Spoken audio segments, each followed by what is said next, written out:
Поскольку имам Шамиль был преступником, Россия не воспринимала его как лидера имамата, лидера страны, лидера государства. ни в плен, ни в добровольный плен, ни в почетный плен. Нет, он шел на переговоры. Тогда Шамиль, который вышел с оружием, почему не были предприняты шаги делать этот газоват, который он обещал? Спор не окончен. Война может повториться. Меч обнажен и рука тверда.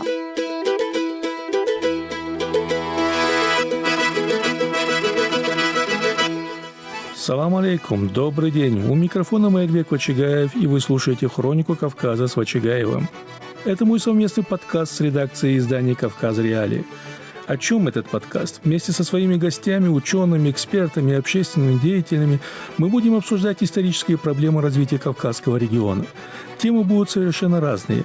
Кавказская война, последствия революции, депортация народов Кавказа, традиции и обычаи, политические фигуры и многое другое. Первый выпуск подкаста посвящен имаму Шамилю, точнее вопросу его пленения.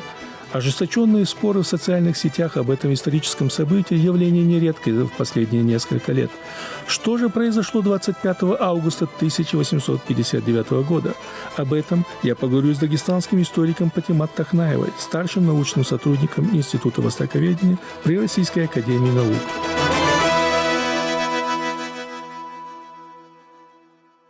Патимат посвятила этому периоду монографию Хаджи Мурат из Хунзаха и Гуниб Август 1859, а также ряд статей и работ, которые позволяют день за днем проследить события, происходившие в канун пленения Шамиля. Сдался ли он или был взят в плен коварством главнокомандующего Кавказской армией князем Александром Борятинским?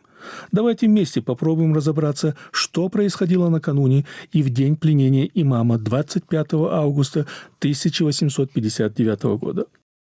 Отметим, что Кавказская война, растянувшаяся на несколько десятилетий, одна из самых политизированных тем в истории народов Северного Кавказа. Споры порой возникают там, где как раз-таки казалось, все давным-давно уже определено многочисленными работами историков. Есть целый пласт из десятка тысяч документов в архивах, позволяющих узнать тонкости той или иной операции или подробности принятия решений историческими персонажами.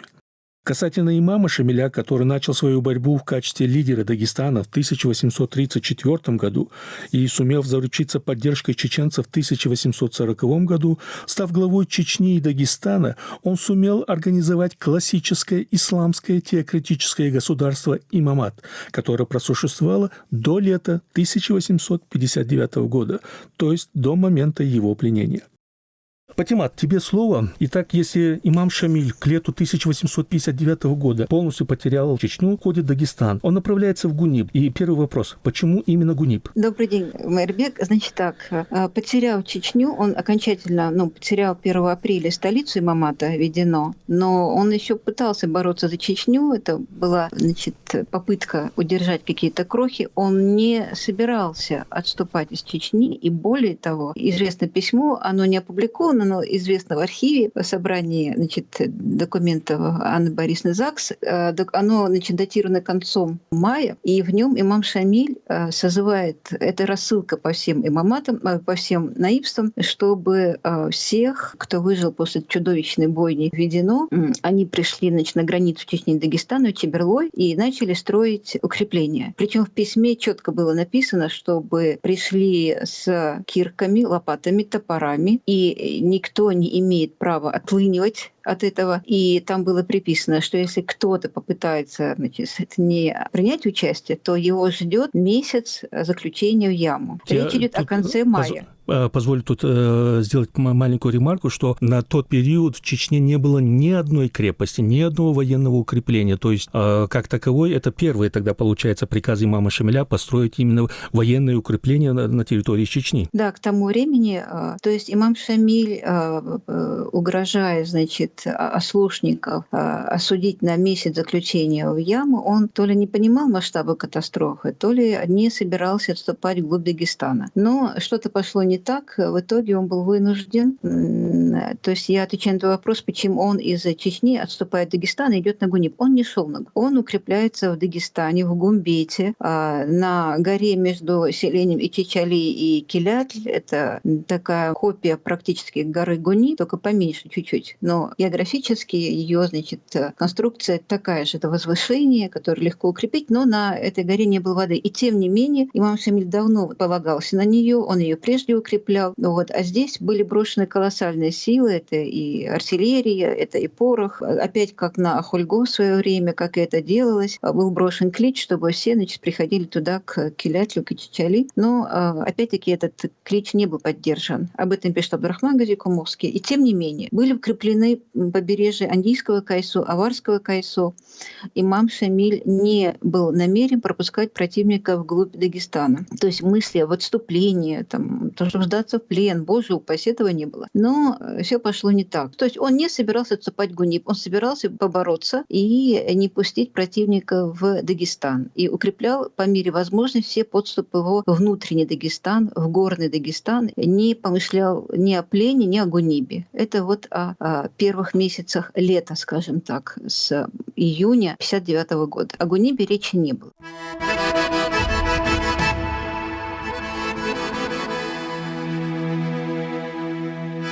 Когда мы говорим о периоде пленения Шамиля, мы имеем в виду, что на этот момент князь Борятинский имеет совершенно невероятные силы для подавления любого восстания, вооруженного сопротивления со стороны не только горцев, но и внешних врагов. На данный момент на Кавказе было сосредоточено по разным данным. Например, известный кавказовед Фадеев говорит о 200 тысячах, Бушуев говорит о 250 тысячах, а Хаджи Мурат Ибрагимбели эту цифру называет, доводит вообще до 270 тысяч солдат и офицеров. Соответственно, это армия, которая могла решить практически любую задачу. С такими цифрами, конечно, у Борятинского были, наверное, свои определенные планы. Вопрос для него, наверное, стоял «когда?». Но какие силы были у имама Шамиля на тот момент? Какими силами он противостоял князю Борятинскому? План предстоящей летней наступательной операции в Дагестане, потому что Чечня уже не входит в нее, Чечня уже покорена. Да? План предстоящей летней наступательной операции в Дагестане в 1959 году был окончательно утвержден Генеральным штабом 6 мая 1959 года. Согласно этому плану, наступление в Дагестан предполагалось вести одновременно 3 отрядами. Главный отряд чеченский под командой генерала Юдакимова из Ичкерии, который, значит, взял Ведено, да, через Ангийский перевал на Дагестан. Дагестанский отряд под командой барона Врангеля, он шел из Салатави и Гумбета. Из Салатави на Гумбет и дальше в Аварию. Лезгинский под командованием генерала Меликова, он шел через Багосский хребет, Верхний Дагестан, Верхой Аварского Кайсу. Это очень важно понимать. 3 отряда. Это была тщательно просчитанная до последнего человечка, до последней копеечки военной операции. Потому что любая военная операция — это деньги. В общей сложности силы всех 3 отрядов составляли 40 батальонов, 7 эскадрон драгун, 39 сотен милиции и 44 орудия. По подсчетам военного историка генерал-майора Фадеева, а мы его все знаем, в общей сложности численность войск, собранных для наступления в горы, в Дагестан, с 3 сторон не превышала 40 тысяч человек под ружьем и 160 тысяч, которые находились под командованием у Борятина. Ты назвал цифру за 200 тысяч, но туда ты включила еще войска правого... Да, там да, все это Кутаисское генерал-губернаторство, да. Правое крыло. Но в данном случае у Борятинского было 160 тысяч под началом, но в Дагестан он повел 40 тысяч. А по подсчетам полковника Романовского, да, которого мы все знаем, численность войск 3 отрядов к началу операции достигла до 30 тысяч человек. То есть 40-30 тысяч человек. Это с 3 сторон. Патимат, да. Вот именно 3 стороны, чтобы читатель понял, о чем идет речь. Речь идет о том, что с севера продвигается отряд дагестанский, Лезгинский продвигается с юга, с западной стороны продвигается чеченский отряд. То есть, как мы знаем, на востоке Каспийское море, там уже отходить некуда. Касательно 3 отрядов, также стоит пояснить, что когда мы говорим чеченские, дагестанские отряды, это не значит, что эти были отряды, сформированные из чеченцев и из дагестанцев. Имеется в виду, что российская армия сформировала этот отряд из тех сил, которые были расположены в Чечне, соответственно, ему название дали чеченский, и в Дагестане, и, соответственно, название отряда носит дагестанский. То есть речь идет о том, что практически эти 3 отряда должны были взять в кольцо. Разумеется. Территория Мамата была очень маленькой. И поэтому 30 тысяч человек, 40. Тут уже не имело значения количество. Я очень не люблю, когда начинают оперировать этими цифрами как гарантом безусловной победы Борятинского. Тут сыграли и другие очень важные моменты, о которых не любили говорить и местные дагестанские авторы, начиная с Карахи, Абдурахмана, Гаджи Али, Геничутлинского, то есть современников этих событий. Об этом не любили говорить позже, советские историки, современные историки об этом тоже местно не любят говорить. Дело в том, что Имамат 1851-52 года был в колоссальном кризисе экономическом и, можно сказать, политический я бы не сказала, но внутренний кризис власти. От имама стали отходить его ближайшее окружение. Например, тот же Кивет Мухаммад Литлинский, известнейший алим, человек, которого безумно уважали в горах за его авторитет как религиозного лидера. Его нужно было казнить, потому что он был увлечен в том, что он ведет переговоры с кавказским русским командованием. Это было настолько очевидно. То есть, измена в Имамате карала смертью. Но в силу того, что это было такое лицо, его не казнили. Тот же Даниал Султан Илисуйский. То есть приближенные лица имама Шамиля, они уже видели кризис. Бегство Хаджи Мурата из этого же ряда. Кризис власти. Экономический кризис. Тот же Карахи, местные авторы любят писать о том голоде, той нищете, в котором находились горцы. Нищета, понятно, это все военные операции, они теряют мужчин. Причем это не мои домыслы, это все есть в донесениях тех же доносчиков, которые поставляли информацию, что происходит внутри имамата. Кризис имамата с 1952 года прошли настолько отчетливо, что многие задавались вопросом, падение имамата неизбежно. И оно было неизбежно потому, что внешней поддержки имамата не было. Вопрос стоял уже просто о выживании. Борятинский, надо отдать ему должное, и князь Воронцов, они, наверное, поступали, как поступили бы на их месте любые другие блестящие военные. Они уничтожали все посевы. Они только зайдет, они тут же это все вытаптывали. Защищать было это бессмысленно, потому что российских войск было гораздо больше. И те укрепления, на которые полагался имам Шамиль, которые строились какими-то титаническими усилиями, они не оправдывали себя. Русские продвигались, вытаптывали, зажигали, но всегда ставили перед выбором. Или вы становитесь мирными чеченцами, и будет вам благоденствие, или же вам грозит такая участь. И чеченцы, естественно, задавали вопрос, если нас не могут защитить, но мы должны выживать. Был выбор, скажем так, вынужденный выбор, когда люди целыми округами, в общем-то, оставались без права пропитания. То есть нужно вообще дать понять слушателям, что Чечня являлась житницей не только горного Дагестана, но и равнинной части Северо-Восточного Кавказа. То есть это были земли, которые давали пропитание не только чеченцам, но и населению, которые были вокруг Чечни. То есть это очень был момент, который позволял российской армии очень сильно надавить. Манипулировать этим. Да. Если в Чечне манипулировали,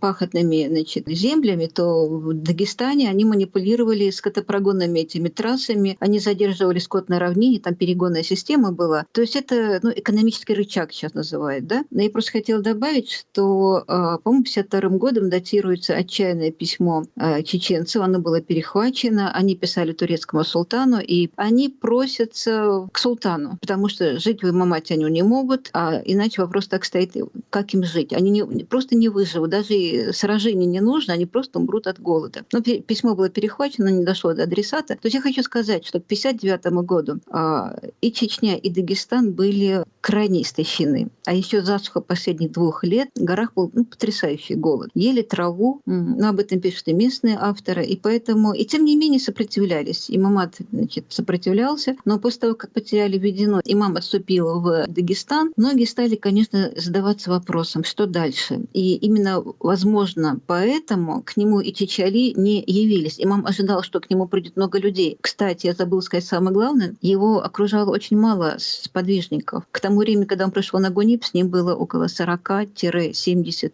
мюридов, то есть мужчин, которые умеют воевать. Несколько десятков русских, которые были из обслуги, но имам не давал им в руки оружие, потому что они не приняли ислам, они были как рабочая сила. Хотя комендант, наиб последней Гунибской крепости, Инквачалах предлагал им дать оружие, но имам Шамиль не пошел против правила о том, что нельзя давать в руки оружие не мусульманину. Поэтому вот такая была ситуация, которая демонстрирует тот кризис, в котором находился имамат к середине 1959 года. Это очень важно понимать. И именно это объясняет тот важный факт, что когда 18 июля на Аварском Кайсу мост Сагри, его взял дагестанский отряд. Здесь вот важно запомнить несколько цифр. 14 июля чеченский отряд из Чечни, из Ведено, выступил, и 22-го вышел на Андийские высоты. Но к тому времени, 18-20 июля, отряд Евдокимова, дагестанский, который шел из Гумбета, он как-то очень неожиданно быстро взял мост Сагри. Это была ключевая стратегическая переправа во внутренний Дагестан, в аварию. Это была катастрофа. И как только этот мост был взят, а он был взят из-за предательства Кибет Мухаммада Телетлинского, который имам Шамиль отправил его защищать, а он его просто сдал и ушел к себе в Телет. Как только мост был сдан, как только русские войска хлынули вовнутрь Дагестана, в аварию, все общества, которые находились между правым берегом Кайсу, между Аварским и Андийским Кайсу, скажем так, они все стали приносить свою повинность. То есть они сложили оружие, никто не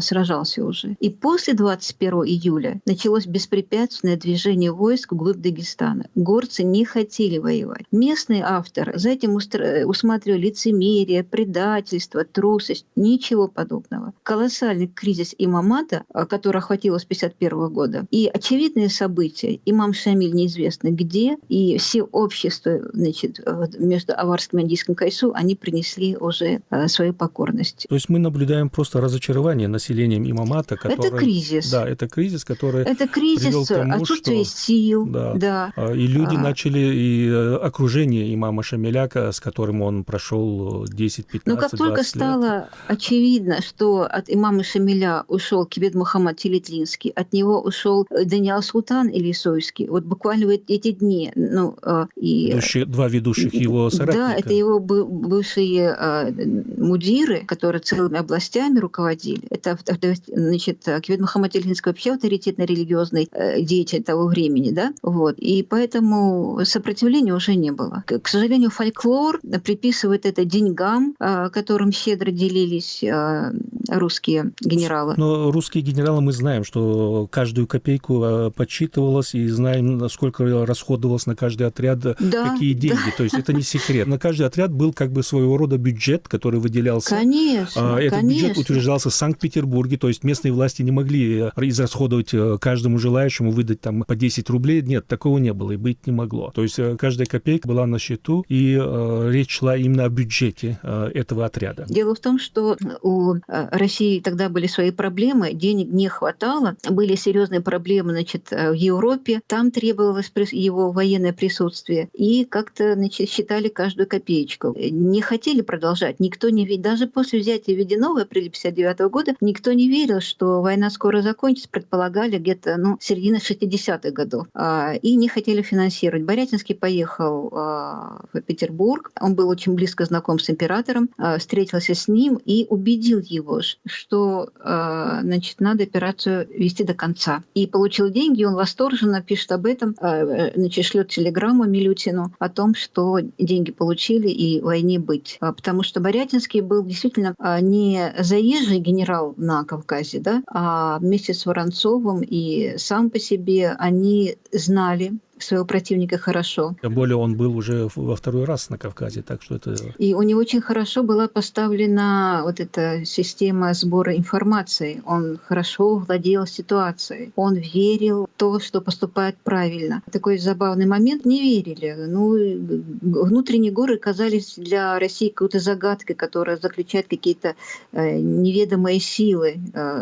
Горы боялись, о них имели плохое представление. Так далеко вглубь они еще не забирались. Студия подкастов «Радио Свобода». Итак, Александр II недавно стал помазанником Божьим, и для него после Крымской войны, конечно же, было бы очень желательно иметь красивую победу. На этом фоне, на фоне того, что происходило в последние месяцы существования имамата, Александр II один за другим посылает письма Борятинскому, коснуться его отношений, его приказов касательно того, как должен вести себя Борятинский, хотя Борятинский был наделен неимоверными полномочиями на месте решать и это. Силами. Да. То есть такого не было предыдущего, начиная с Ермолова, который считался проконсулом. Все-таки Борятинский на его фоне, конечно, очень сильно выделялся. Так, касательно императора все-таки, его отношение к тому, что происходило вот последние дни на Северо-Восточном Кавказе. Мне показалось, что Александр II был крайне миролюбивый товарищ, если так можно говорить о нем. Не в пример, князю Борятинскому, потому что даже после 1 апреля 1959 года, когда была взята столица имамата Ведено, император пишет, князю Борятинскому, может быть, закончить эту войну дипломатическим путем, вести с ним переговоры, обещать ему все что угодно, но чтобы он сложил оружие и уехал за пределы Кавказа. То есть на любых его условиях, но чтобы он уехал. Я еще раз повторяю, 1 апреля взята столица имамата, а 20 апреля император пишет Борятинскому, может быть, имеет смысл начать секретные переговоры с Шамилем, чтобы выяснить, расположен ли он к полному подчинению, обещая ему прощение за все прошлые преступления и гарантируя ему независимое обеспеченное существование, но, естественно, вдали от Кавказа. Борятинский настаивал на своем, то есть не на дипломатическом решении войны, а на военном.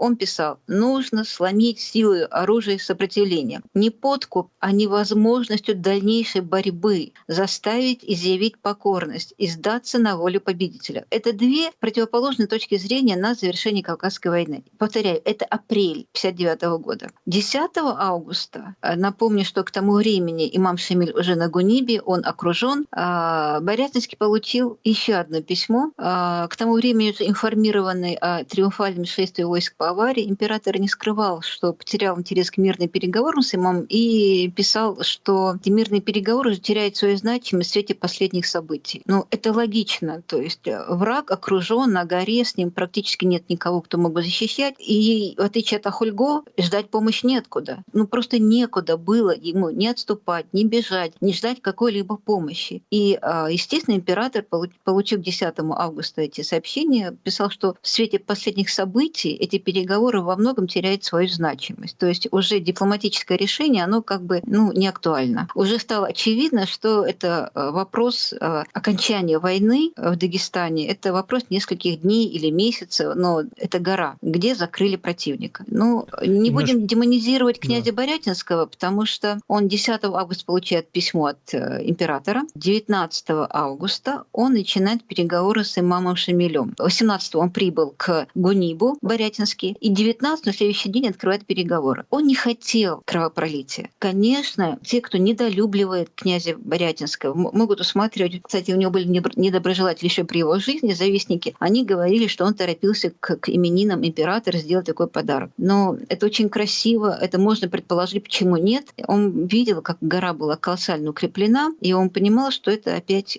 Понимая, что противник уже обречен, он понимал, что это лишнее кровопролитие. И он начинает переговоры о том, чтобы избежать этого кровопролития. На что тогда рассчитывает имам Шамиль, видя под собой с горы, где-то внизу стоит не просто отряд, а практически армия? Нет, я скажу, сколько там было. С Гуниба, окрест во все стороны, там собралось 16 тысяч военных. Они обложили со всех сторон Гуниб. Самое примечательное, что имам Шамиль из своей ставки на Гунибе и князь Борятинский из своей ставки на Кегерском плато, это где-то на одном уровне, они друг друга разглядывали в бинокли. Между ними пропасть. Вот. Но имаму Шамиль было очевидно, что это была армада, которая окружила Гуниб. Защищаться нет никакого смысла, но он об этом не говорит вслух. Напротив, он поддерживает разговоры, а об этом пишет Абдурахман, что русские долго не продержатся, а это уже август, что сентябрь-октябрь, наступит холода, бескормица, и эти войска, им нечего будет есть, и они отступят. Ну, это возможное предположение, но он не понимал, что войска пришли всерьез на долги, у них уже были базы, могли снабжать чем угодно и сколько угодно. Вопрос просто был в деньгах. В 1859 году Россия, продвигаясь вперед в горы, всегда возводила военные укрепления, то есть она создавала для себя базы, которая должна была обеспечивать и тыл, и поставлять уже непосредственно продвигающему отряду и живую силу, и продукты. Значит, он, Борятинский, предлагает, переговоры, чтобы избежать лишнего кровопролития. Для него очевидно, что дальше имаму Шамилю деваться некуда. И 19 августа сын имама Шамиля Гази Мухаммад, он выезжает из Гуниба на переговоры с представителем Борятинска. Примечательно, что просто по иронии судьбы на переговоры с ним выходит полковник Лазарев, редкий пройдоха полковник Лазарев, и Даниал Султан. А Даниал Султан, минуточку, он тесть Гази Мухаммада. То есть Гази Мухаммад женат на дочери Даниала Султана. Еще вчера Даниал Султан вместе с ними выходил из Ведено, отступал, был на Чичали, переходил. Но Даниал Султан покинул. Вот когда переходили мост Сагри, он просто ушел. Через сына имам Шамиль передал, что он пойдет на перемирие с русскими, если они его отпустят в Мекку. То есть освободят дорогу в Мекку вместе с семьей и некоторыми ридами. В противном случае между ними ничего нет, кроме войны. Это пишет Абдурахман, который присутствовал на этих переговорах. Таким образом, в переговорах о мире, их изначально называют неправильно. Со стороны Борятинского речь шла о сложении оружия. Со стороны имама речь шла не о заключении мира, а о перемирии, временном прекращении военных действий по соглашению сторон. То есть он рассчитывал после посещения Мекки вернуться? Я не знаю. Во всяком случае, он обещал уйти за пределы Российской империи, уйти в султанат, да? Вернется или нет, но он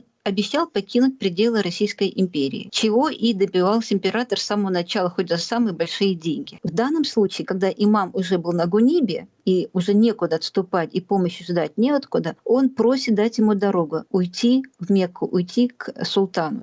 И для этого ему нужно было временное прекращение военных действий по соглашению сторон. То есть, чем отличается перемирие от мира? Перемирие оставляет в силе притязания, послужившие поводом к войне. Спор не окончен, война может повториться. То есть во время перемирия военное положение сохраняет. Борятинский, выслушав 19 августа условия перемирия, выдвинутые имамом, на следующий день, 20-го, отправил на Гуниб письмо, в котором суммировал все его требования имама Шамиля. Историки потом назовут, современники, Аль-Шевский, Зиссерман, адъютант имама Шамиля, назовут его письмом, объявлением Шамилю. Много позже, уже 1900-е годы, Семен Эсадзе назовет его ультиматумом. Я бы не назвала его ультиматумом. Это было письмо, в котором Борятинский требовал, я сейчас цитирую, чтобы Шамиль неотлагательно положил оружие, предложив взамен все условия его перемирия. Абдурахман подтверждал, что на следующий день, после 19 августа, от князя Борятинского было получено письмо с текстом на арабском и русских языках. За сложение оружия главнокомандующим именем государя предлагал, я сейчас цитирую по Абдурахману, имаму и всем находившимся на Гунибе полное прощение, попрошу запомнить эту фразу «полное прощение», дозволение самому Шамилю с семейством выехать в Мекку, полное обеспечение путевых издержек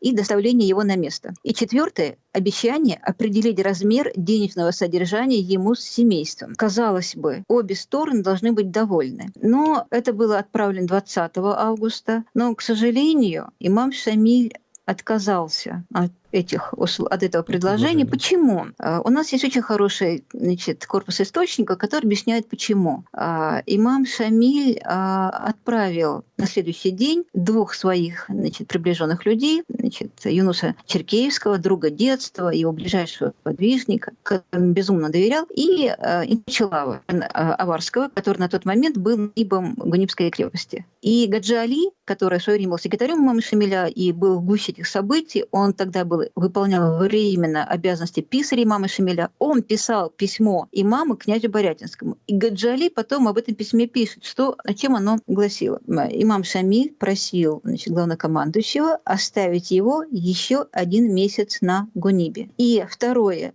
я забыла сказать главное, не менее важное. Князь Борятинский требовал, чтобы к нему на Кигерское плато пришел имам Шамиль и подписал предложение, которое он выдвинул. Имам Шамиль был не прочь отправить своих сыновей, но Борятинский отвечал, что я воевал не с сыновьями, а с тобой. И я понимаю, что Борятинский ведет себя по законам Европейской войны, то есть война окончена, надо подписать какой-то документ, согласно которому он отпускает своего противника. Имам Шамиль отказался идти в ставку Борятинского, сказал, что подписать это предложение, о том, что он покидает пределы Кавказа. Более того, он предложил встречно оставить его еще 1 месяц на Гунибе. На это Борятинский пойти не мог ни на первое, ни на второе. Поэтому это предложение, которое на первый взгляд было настолько заманчивое, оно было вполне реальное. Имам Шамиль, к сожалению, от него отказался. В итоге Борятинский предпринял еще одну попытку закончить дело без кровопролития. То есть 21 сейчас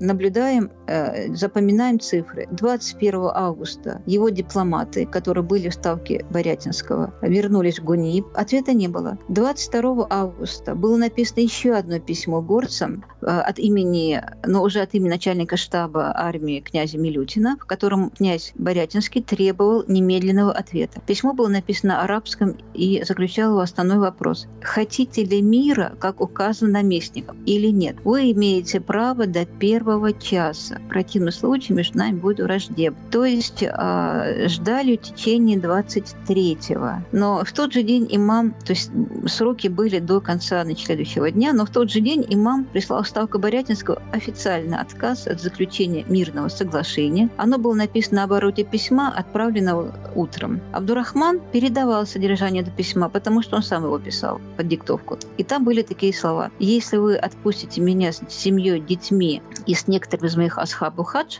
то между нами мир и согласие. В противном случае меч обнажен и рука тверда». Эту фразу передают и русские авторы, которые видели это письмо. Понятно, что... Уже второй отказ, то есть это уже второй официальный отказ. Это решительный официальный отказ, причем на обороте письма, в котором конкретно спрашивалось, да или нет. Но имам Шамиль настаивает: просто отпустите. Но понятно, что без заключения определенного договора, который нужно было подписать имаму, Борятинский не мог его отпустить. Это просто не укладывалось ни в какие рамки. А перемирие, на которое рассчитывал имам, прекращение огня и свободного выхода осажденной горы, не состоялось. А мира с русскими имам не искал.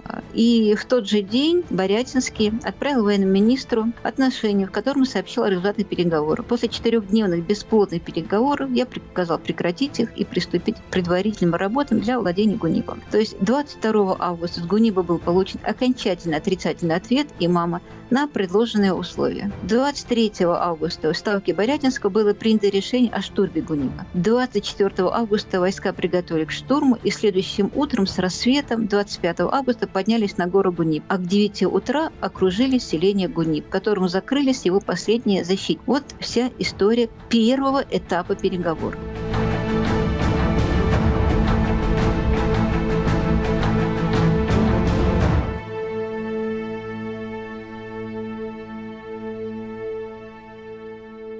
После того, как на Гуниб, это было после полудня, 25 августа, на Гуниб поднялся сам главнокомандующий, приступили ко второму этапу переговоров. Вот о нем как-то знают, я так поняла, что нет понимания, что переговоры состояли из этих 2 этапов. И когда к осажденным в селении был отправлен парламентер от имени главнокомандующего, чтобы имам немедленно сдался, иначе аул будет подвергнут атаке. Вот глагол «сдался», он что вообще предполагает? Сдался в плен, наверное, правда? Это сдался на милость победителю. Нет, я все-таки настаиваю на слове «плен», потому что дипломатический этап, он предполагает кучу других формулировок. Можно ли говорить о дипломатических терминах, когда мы говорим, Россия не воспринимала его как лидера имамата, лидера страны, лидера государства. Для России все-таки имам Шамиль не был правителем, государем. Кстати, очень хорошая заметка, потому что, он не был в глазах не только Российской империи, мире, но и в глазах всего, не побоюсь этого слова, мирового сообщества, он не был представителем легитимным. Не был. А это было внутреннее дело России. А если проследить просто бегло обзор всех документов периода имама Шамиля, я не буду говорить имама Гази Мухаммада, Гамзата, он смутьян, бунтовщик, преступник. То есть это не представитель государства, нет. То есть заключение мира может быть представителем какого-то легитимного государства. Да? Об этом речи нет. Я хочу еще раз напомнить, что и в апреле, и в июне, и в июле император, когда писал Борятинскому, он всегда писал, что обещает ему прощение. А я объясню, что это такое. Поскольку имам Шамиль был преступником, то согласно уложению российского уложения о наказаниях уголовных и исправительных, утвержденных еще в 1945 году, имам Шамиль попадал под статью 283-284. Вот я процитирую. «За явное против властей правительством установленных восстание». И что его ожидало по вот этому уложению? К лишению всех прав и состояний, к ссылке в каторжную работу в рудниках на время от 15 до 20 лет с наложением клейма. От клейма освобождали женщины или статьи 70 лет. Совершенно очевидно, что его ожидали ссылка на каторжную работу в рудники до 20 лет. Именно поэтому император несколько раз писал, что он обещает ему прощение, потому что в своде законов Российской империи было закреплено абсолютное право монарха на помилование и прощение, но как исключение, изъятием из законов. Поэтому и Борятинский ему много раз говорил, что его ждет милость, прощение. Но и тем не менее, первый этап, когда с Кегерского плато шли сообщения на Гуниб, Борятинский имам Шамиль, это был дипломатический период, когда его были готовы выпустить, но нужно было соблюдать форму. Имам Шамиль должен был дать письменное обязательство больше не поднимать оружие против России и так далее. Это обычная практика времен Кавказской войны. То есть эти обязательства брали, имам Шамиль их раза два уже давал. То есть это известная история, но имам Шамиль на этот раз то ли переоценил, то ли не понял. У него был шанс вырваться с этой горы, но он предпочел сражение. Возможно, он рассчитывал, что Гуниб действительно неприступный. Но у него было всего 70 человек, а периметр горы Гуниб, он огромный. Его очень сложно защищать. Как только Борятинский прибывает на Гуниб, требует сложить оружие, чтобы сдался в плен. Имам Шамиль категорически отказывается, слышать не хочет. Он уже поклялся на Коране Щел и Чичали, что он погибнет, он будет сражаться. И даже сомнений нет, что могло быть как-то иначе осаждено. Очень боялись того, что они будут взяты силой, потому что они прекрасно помнили, что такое плен для... События Махульга. Да, там было взято до 900 человек плен, и женщины, жены мюридов, дочери, сестры, они были выданы замуж, обращены в христианство, выданы замуж за казаков. Те мужчины, которые раненые мюриды или кто, мужчины, молодые люди, они были отправлены в арестантские роты по крепостям, а мальчики были отправлены в военные кантоны. Это такие училища. Девочки были отданы в казацкие семьи, поэтому этой участи они страшно боялись. И тут логично, естественно, потому что имам Шамиль те письма, которые получал, читал перед всеми гунибцами. И они ему напомнили, 2 дня назад нас отпускали. И имам Шамиль отправляет своего самого доверенного человека, Юнуса Черкеевского, отправляет к князю Борятинскому. Борятинский говорит, условий никаких.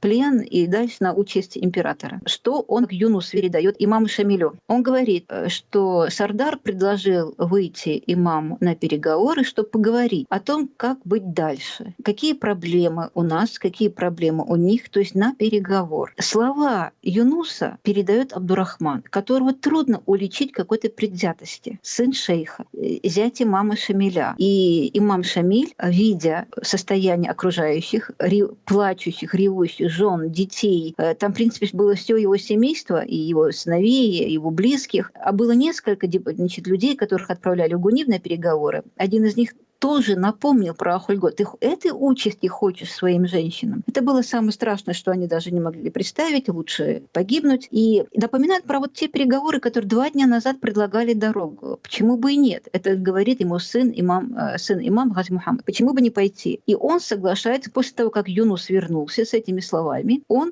собирается идти на продолжение переговоров. Не в плен, не в добровольный плен, не в почетный плен. Нет, он шел на продолжение переговоров переговорах поверил именно Юнусу. Обычно предательство валит на полковника Лазаря. Вы недооцениваете имама Шамиля. Он бы не стал верить этому пройдохе Лазарю. Прочитайте его мемуары. Полковник Лазарю задался целью в своих воспоминаниях сделать себя героем победы, вообще окончания Кавказской войны. И он просто... он очень много врал. Он очень смешно попадается, значит, историки меня поймут. Вот. То есть, более того, просто раз я про Лазаря сказала, Лазарь в своих воспоминаниях пишет, как он пришел в Гуниб, сел на площадь, увидел мужчину, сказал: это ты, Шамиль, подойди ко мне там. Да это смешно просто. Он не заходил в Гуниб, он был на окраине, а тут что-то он кричал. Имам Шамиль поверил только Юнусу Черкеевскому. Имам Шамиль выходит на переговоры при параде. Он шел на переговоры. Его сопровождают его близкие люди. Они вооружены. Скажите, люди, которые идут в плен.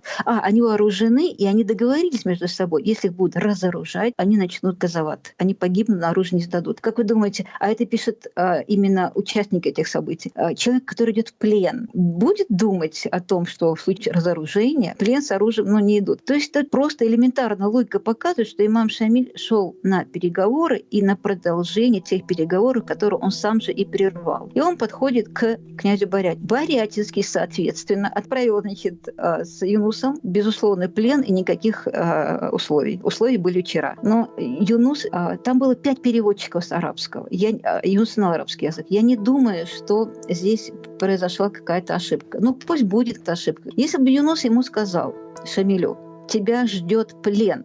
Я абсолютно уверен, Шамиль бы шаг не сделал из Гуниба и погиб бы, как он дал слово на Коране. Он поклялся. Вышел на переговоры, и когда имам подошел к главнокомандующему, тот встретил имама словами: «Шамиль, ты не принял условий, которые я тебе предлагал, и не захотел приехать ко мне в лагерь. Теперь я приехал за тобой.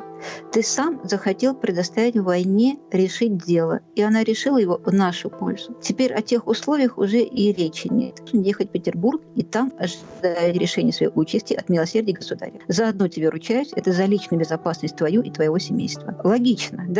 То есть... Это понятно, но тогда вопрос встает. Тогда Шамиль, который вышел с оружием, почему не были предприняты шаги делать этот газоват, который он обещал, и попытки? Есть ли свидетельства? Минутку. Значит, полковник Лазарю приписывает это себе, эту заслугу, но там были более продуманные товарищи, которые, как только вот эта делегация стала подходить к тому месту, где сидел Борятинский, они выдвинули вперед там Драгунский полк, по-моему, Серский, и они отсоединили этот маленький отряд, вот просто вот. И в итоге получилось, что к Борятинску подошли 3. Имам Шамиль, Юнус Черкеевский и Наиб Инкав. 3. И таким образом перед Борятинским стоял не отряд из там 20-30 этих кинжалов, да, а 3 человека: имам Шамиль, Черкеевский и Наиб Инкав. Вот. И имам Шамиль в течение буквально 1-2 минут эту фразу услышал, что он военнопленный. Он опешил. Вот давайте сейчас просто отстраним всех авторов мемуаров, которые описывали эти минуты, да, которые были единодушны. Да. Мне очень интересно воспоминания Теодора Горшельта, художник, который там присутствовал. Вот. Самый лучший портрет, по-моему. Да, лучший портрет. И он еще оставил вот картину того, что там происходило. Вот. По воспоминаниям очевидцев, имам отказывался верить в то, что оказался в плену, и напоминал о цели своего визита. Я сейчас цитирую. «Заговорил о Турции, об обещании его туда отпустить, но услышал в ответ: я тебя звал к себе и предлагал условия. Ты не поверил, теперь я пришел к тебе». То есть имам Шамиль был крайне удивлен. А Теодор Горшельд писал: он все никак не мог привыкнуть к мысли, что он пленник безусловно, и хотел говорить об условиях, которые ему были предложены несколько дней тому назад. Таким образом, если вернуться к местным источникам, к тому же Абдурахману, он писал, что имам вышел из селения на переговоры с главнокомандующих, на время которых было объявлено перемирие и с условием возвращения обратно.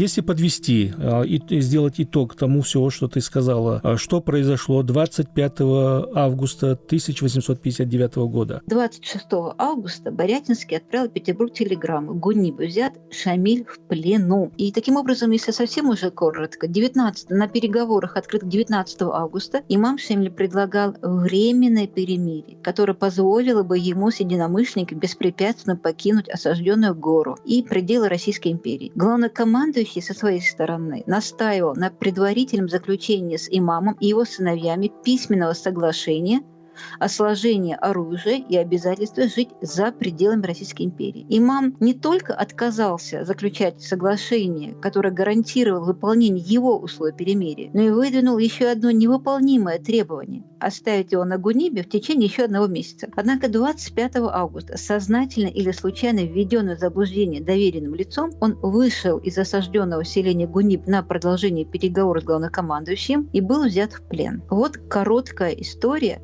того, что произошло на Гунибе.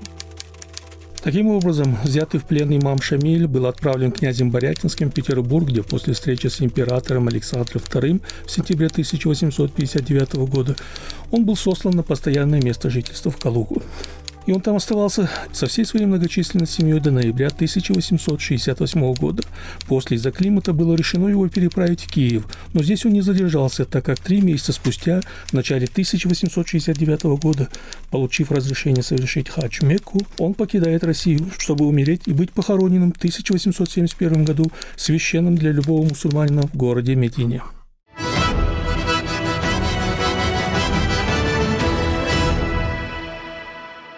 Спасибо большое, уважаемая Патимат, за интересную беседу. Надеюсь, что спорные моменты, связанные с пленением, станут чуть яснее для всех тех, кто интересуется данным периодом истории Кавказской войны. Теперь для тех, скажем так, дискутирующих любителей истории, вопросов станет хотя бы чуть меньше. Это был первый выпуск подкаста «Хроники Кавказа» с Вачигаевым, мой совместный проект с редакцией издания «Кавказ Реалии». Следующий наш выпуск будет посвящен вопросу депортации чеченцев-ингушей в 1944 году, и подкаст выйдет 23 февраля. Оставайтесь с нами, подписывайтесь и слушайте. Всего доброго всем и до встречи в эфире.